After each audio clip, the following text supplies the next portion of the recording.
The blue glow of Jake's monitor cast shadows across his exhausted face as he slumped into his gaming chair, the weight of 5 consecutive finals crushing his shoulders like invisible boulders. His roommate had gone home for winter break, leaving the dorm room eerily quiet except for the gentle hum of his computer fan. Jake cracked his knuckles, a ritual that usually preceded intense gaming sessions, but tonight he craved something different, something mindless, peaceful, and utterly devoid of stress. Roblox beckoned from his desktop, its cheerful icon promising simple fun without the competitive pressure of his usual games.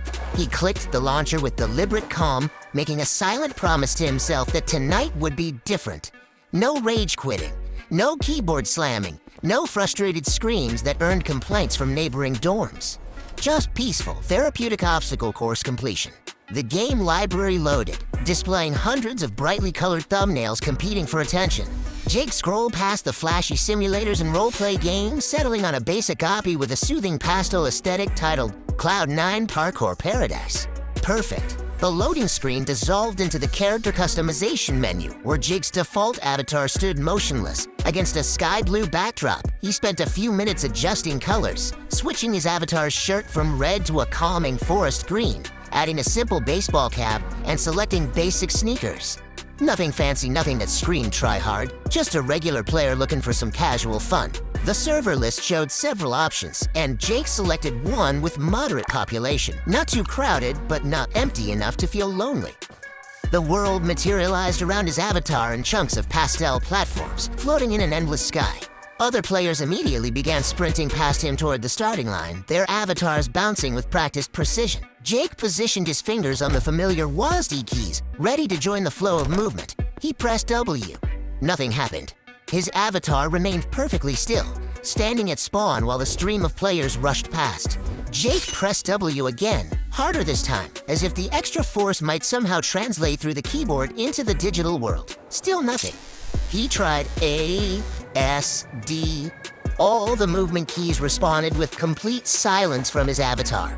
The spacebar produced no jump, shift brought no sprint. Yet his mouse worked perfectly, allowing him to rotate the camera around his motionless character, showing him every angle of his predicament.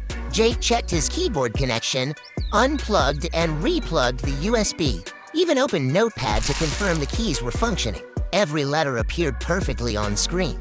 Back in game, he opened settings, verified keybinds, checked for any unusual configurations. Everything appeared normal, standard, exactly as it should be.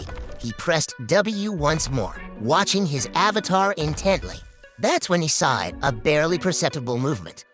His avatar's head turned slightly, just a few degrees, as if acknowledging the command but choosing to ignore it. Jake's breath caught in his throat. He pressed W again, and this time the head turn was more pronounced.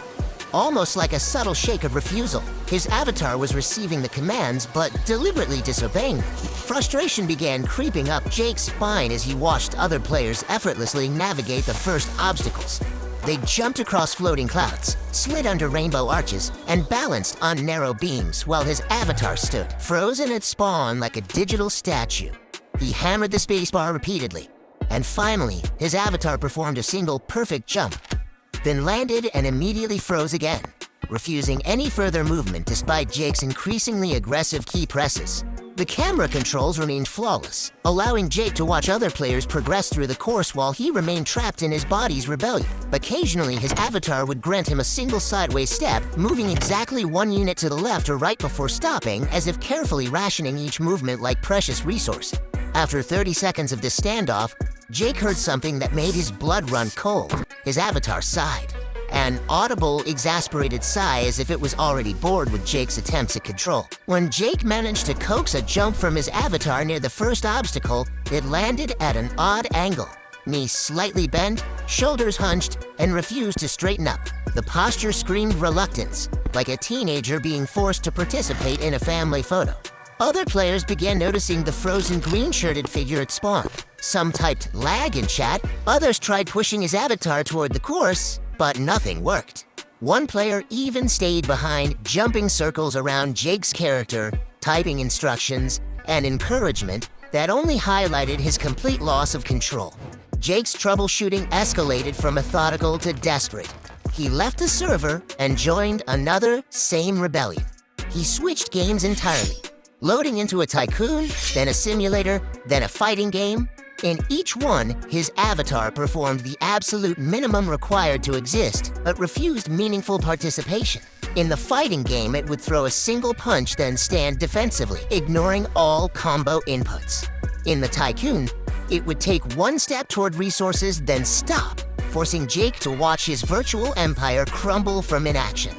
The breaking point came when Jake returned to the original obby, determined to force progress. He managed to position his avatar at the edge of the first jump through painstaking negotiation, one tiny movement granted every few seconds. As he pressed space for the crucial leap, his avatar stepped forward instead, walking directly off the edge and respawning at start. Then, in a moment that shattered Jake's understanding of the game, his avatar turned to face the camera directly, its blocky face somehow conveying deliberate eye contact through the screen.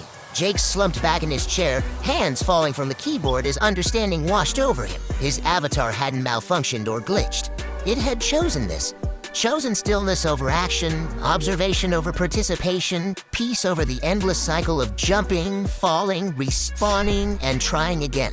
His avatar had achieved something Jake couldn't. The ability to simply exist without constantly striving, competing, achieving. It had set boundaries in a boundaryless world, refused to dance for the entertainment of its controller, and found digital enlightenment in the simple act of standing still while chaos swirled around it.